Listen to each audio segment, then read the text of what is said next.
नमस्कार दोस्तों जैसा कि आप जानते ही हैं कि इस समय पैंडेमिक का कोविड-19 पैंडेमिक की जो दूसरी लहर है वो चरम सीमा पर चल रही है। और आपको ये भी पता है कि हमारे देश भारत में मेडिकल फैसिलिटी इतनी नहीं है कंपेयर टू अदर कंट्री।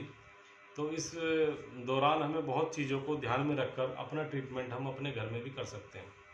तो इसमें सबसे हमें पहले ये ध्यान देना है कि हमारा जो पेशेंट है, चाहे हम हो या हमारे परिवार का कोई सदस्य हो, अगर वो कोरोना की उनकी आरटी-पीसीआर की रिपोर्ट पॉजिटिव आ जाती है, और सबसे पहले हमें ध्यान देना है कि जिनकी आरटी-पीसीआर पॉजिटिव रिपोर्ट आई है उनकी उम्र क्या है, उनको कोई कोमोर्बिडिटी तो नहीं है, कोई अन्य बीमारी तो नहीं है।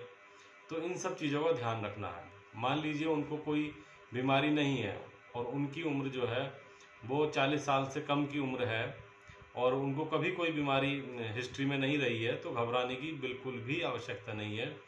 और सीधी आवश्यकता है उनको होम क्वारंटाइन करने की, क्योंकि हॉस्पिटल में भी इतने बेड्स नहीं है अवेलेबल कि सिम्टोमेट्रिक पेशेंट या जिनको माइनर सिम्टम है उनके लिए बेड मिल जाएं। इसलिए बेहतर है कि आप अपने घर में एक रूम में जिसमें वेंटिलेशन हो, ऐसे रूम में आप होम क्वारंटाइन हो जाएं और आपकी केयर अच्छे से घर में ही हो सकती है।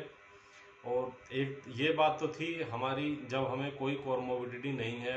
अब हम बात करेंगे अपने इस वीडियो में कि अगर हमारे परिवार में किसी को कोरोना होता है और उनकी आयु, उनकी एज मोर देन 50 है और उनको डायबिटिक है या कोई अगर अलग बीमारी भी है और कोरोना के उनको सिम्टम शो हो रहे हैं, इसका मतलब कि उनके अंदर कोरोना के लक्षण आ गए हैं, उनके अंदर बॉडी एक, फीवर, नोज़िया, वॉमिटिंग, डायरिया, ये सब चीज़ें चल रही हैं उनके साथ, ये प्रॉब्लम हो गई है, निमोनिया की शिकायत हो गई है, तब हमें क्या करना है?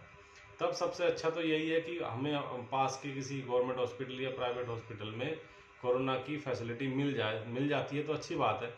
और एक कंडीशन है कि वो हमें नहीं मिल रही है तो हमें पैनिक होने की आवश्यकता नहीं है।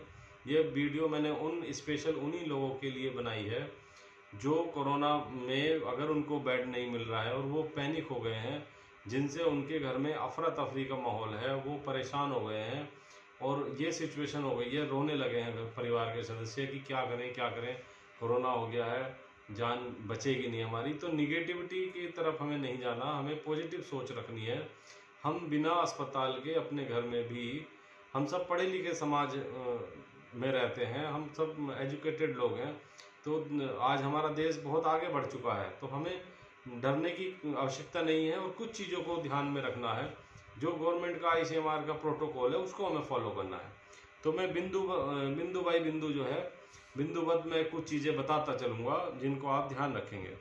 तो बेसिक ट्रीटमेंट, हम घर में बेसिक ट्रीटमेंट क्या करेंगे?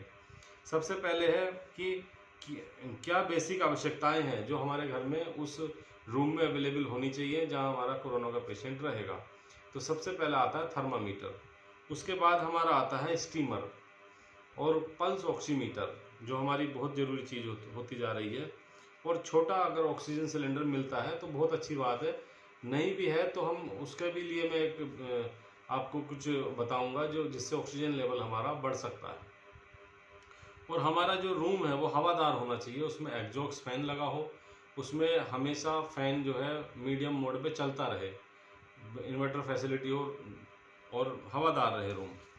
और तीसरी चीज़ है हमारी कुछ मेडिकेशंस हैं जो हमें डे टू डे लेनी होंगी। तो मैं बिंदु 1 बाई 1 बता रहा हूँ। जैसे कि टैबलेट है हमारी पैरासीटामोल, अगर फीवर आता है तब हमें पैरासीटामोल लेनी है, और BD या TDS भी ले सकते हैं ज़्यादा फीवर है। और बड़ों के लिए 500 mg, बच्चों के लिए 250 mg की टैबलेट सफिशिएंट है।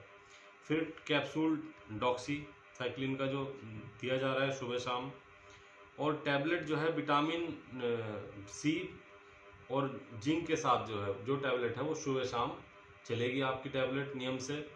और टैबलेट जो है एजिथ्रोमाइसिन, थ्रोट का इन्फेक्शन हो जाता है तो एजिथ्रोमाइसिन OD, एक दिन में एक बार जो है एजिथ्रोमाइसिन आप लेंगे और लगभग 3-4 दिन ये आपकी एजिथ्रोमाइसिन चलेगी।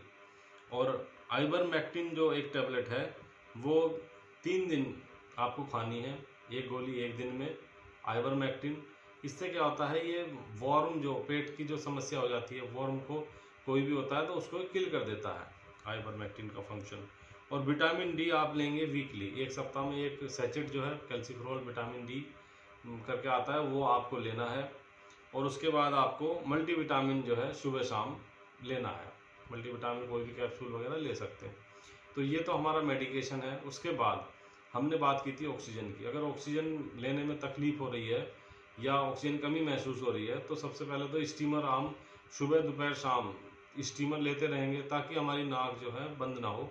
उसके जो ड्रॉपलेट्स होते हैं स्टीम के, वो हमारे एल्वियोलाई लंग्स के, उनको वो ब्लॉकेज को खोलता रहता है, ताकि हमारा लंग्स जो है उसको प्रॉपर ऑक्सीजन ले पाता है हमारा लंग्स। तो ये हमारी जो है स्टीमर का बहुत बड़ा रोल है इसमें। अब हम बात करेंगे, जैसे हम रात में सोते हैं या कि बिस्तर पे लेटेंगे तो प्रोन पोजीशन में लेटेंगे हम। उस पोजीशन में क्या होगा, हमारे जब हम नीचे को सिर करके लेटेंगे तो हमारे जो पेट है उसके नीचे हमारे 2 पिलो रहेंगे लगभग, और हमारे जो अगला हिस्सा है सिर, अगला हेड है, उसमें भी 1 पिलो रहेगा। और जो लंग्स वाला बीच का जो थोरैक्स एरिया है वो खाली रहेगा। तो उस एरिया में हमें जो है लंबी सांसें लेनी है, और इसी पोजीशन में हम जो 1-2 घंटे रहेंगे तो हम महसूस करेंगे हमारा ऑक्सीजन लेने की क्षमता बढ़ जाएगी। और हमें हाइजीन मेंटेन करके रखना है घर में। हमें बार बार अपने जो काढ़ा है, हमें काढ़ा ज़रूर पीना है, जिसमें आपको पता ही है काढ़े में दालचीनी, अदरक और आपका छोटी इलायची, लौंग, काली मिर्च, दक्खनी मिर्च, ये सब चीज़ों का जो काढ़ा है वो शहद के साथ ग्रीन टी पिएं। और कोई भी अगर लंग्स की प्रॉब्लम हो रही है, कफ हो रहा है, तो हम सीतोप्लाजी चूर्ण ले सकते हैं। बहुत सारी आयुर्वेदिक दवाई हैं जो हमारे घर के नानी के जो नुस्खे होते हैं वो हम खा सकते हैं। तो इन चीज़ों से हम जो अपना इलाज कर सकते हैं। और अगर इन चीज़ों के बाद भी अगर हम हमारे इम्प्रूवमेंट नहीं होता है, तब लास्ट का ऑप्शन है कि हॉस्पिटल की तरफ हमें जाना पड़े। नहीं तो हमें पैनिक नहीं होना है। ये मेरी आपसे रिक्वेस्ट है। जय हिंद, जय भारत।